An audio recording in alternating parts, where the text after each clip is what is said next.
La radio web KJN, la meilleure source de l'actualité.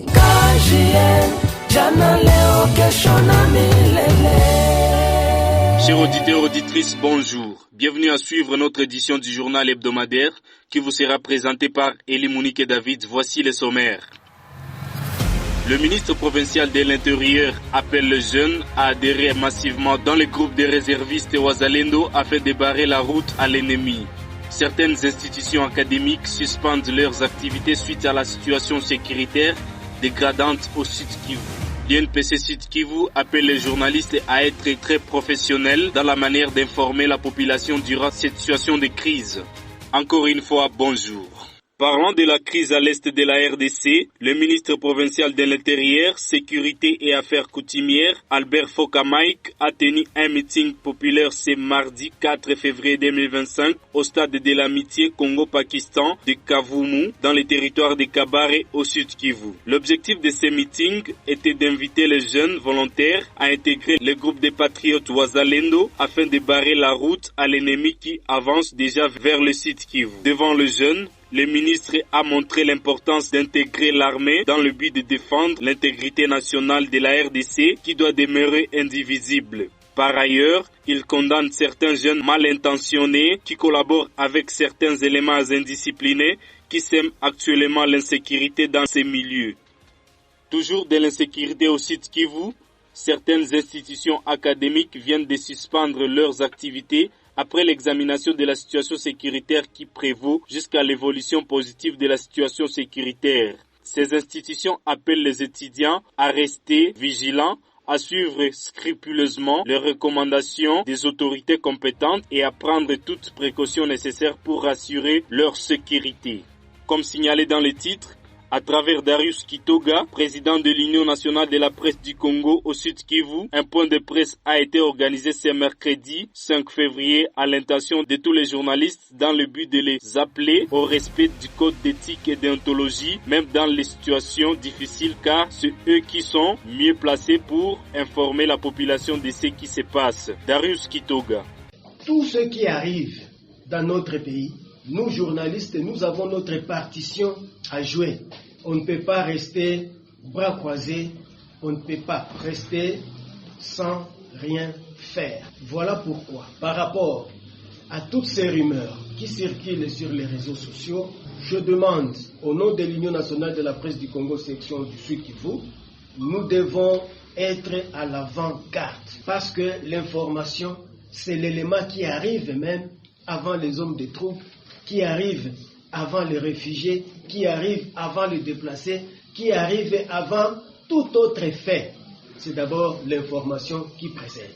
Ce que nous publions aujourd'hui, c'est ce que la population consomme. Lorsque on annonce des faits guerriers aujourd'hui, la population cherche l'information auprès des journalistes. La population peut avoir d'autres informations sur les réseaux sociaux, mais elle attend que ce soit la radio, la télévision, les journalistes professionnels qui endossent cette responsabilité-là. Et lorsque la nouvelle est publiée par une radio, la population se dit donc c'est vrai. Et par conséquent, elle se met aussi à prendre des mesures qui s'imposent. Dans le contexte de crise, le rôle des journalistes est plus essentiel pour informer la population et contribuer à la paix. Depuis quelques jours, l'atmosphère à Bukavu est marquée par une profonde inquiétude, alors que les affrontements entre les FARDC et les M23 s'intensifient dans le territoire de Kalehe. Les jeunes entrepreneurs de Bukavu se trouvent fragilisés par un environnement économique instable, craignent de voir leurs activités s'effondrer si les conflits venaient de s'étendre. N'est-ce pas Benit Kadibouami? L'origine de cette inquiétude est due aux images venant de Goma où des boutiques et magasins ont été pillés et détruits par les éléments rebelles du M23. Plusieurs entrepreneurs de Bukavu redoutent le pire. Les tensions actuelles ont déjà un impact sur l'approvisionnement en marchandises et la baisse du pouvoir d'achat de la population. Justin Bagnosizé en parle. Je m'appelle Justin. Je vends des téléphones à Nyawera en face du bureau d'Orange. Personnellement, je n'ai pas peur parce que je sais que la guerre n'arrivera pas ici à Bukavu. Si jamais elle arrivait, Nos marchandises seront en sécurité parce que désormais nous emportons tout avec nous. Du moins l'essentiel comme les téléphones. Malgré les fortes insécurités dans nos quartiers, l'essentiel aura été qu'on aura tout enlevé. Je conseille aux entrepreneurs de sortir à chaque fois de leur lieu de travail avec leurs marchandises car c'est plus prudent. Les coffres ne sont plus sûrs comme nous l'avions vu à Goma et de sortir à 18h30 pour éviter les différentes attaques comme à Goma. Bukavu est une ville où le commerce informel joue un rôle essentiel dans l'économie locale. Les vendeurs ambulants qui dépendent des flux des clients journaliers sont les premiers à ressentir l'impact de cette instabilité. À Goma, nombreux d'entre eux ont déjà perdu leur source de revenus après la destruction de leur stand par les rebelles. Si une telle situation se produisait à Bukavu, cela serait un désastre économique. Merci Bénit Kadibouami. Chaque année, le 4 février marque la Journée internationale de la fraternité humaine. Une initiative visant à promouvoir le respect des droits humains sans distinction, encourager le dialogue interreligieux et lutter contre le racisme, les discriminations raciales, la xénophobie et l'intolérance sous toutes ses formes. Cette journée a été proclamée par l'Assemblée générale des Nations unies le 21 décembre 2020 lors de sa 75e session plénière. Arlette Birindoa. À l'occasion de cette commémoration, Limba Nyakoura, coordinatrice ad intérim de l'association KJN, souligne l'importance capitale de la fraternité dans nos communautés. Selon elle, cette valeur permet de surmonter de nombreuses divisions et tensions. Limba Nyakoura.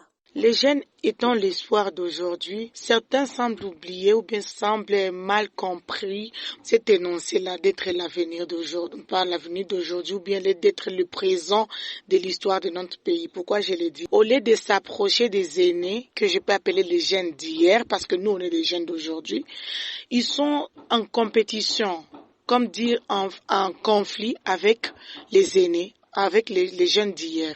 Au lieu de les approcher et apprendre d'eux, ils se trouvent être en conflit et du coup, il y a ces conflits-là d'intérêt, il y a ces conflits-là intergénérationnels. Normalement, il devait y avoir des dialogues intergénérationnels pour apprendre de nos aînés, apprendre de leurs erreurs, de leurs expériences, là où ils ont échoué, et définir des nouvelles stratégies, des nouvelles politiques, des techniques pour voir comment changer la donne ou bien comment améliorer. Et c'est la même chose avec les jeunes entre jeunes. Au lieu de se regrouper en synergie pour travailler, pour fédérer les forces et apporter en plus à l'évolution ou à l'émergence de la province, si pas du pays, les jeunes sont souvent en compétition entre eux. Limba insiste sur le manque de collaboration entre les jeunes dans la province du Sud Kivu et plus largement en RDC. Chers auditeurs et auditrices, nous voici à la fin de notre journal hebdomadaire. Merci de nous avoir prêté oreille. Pour plus d'informations, merci de consulter notre site web www.kjnaspel.org. Portez-vous bien et prenez bien soin de vous. À la prochaine.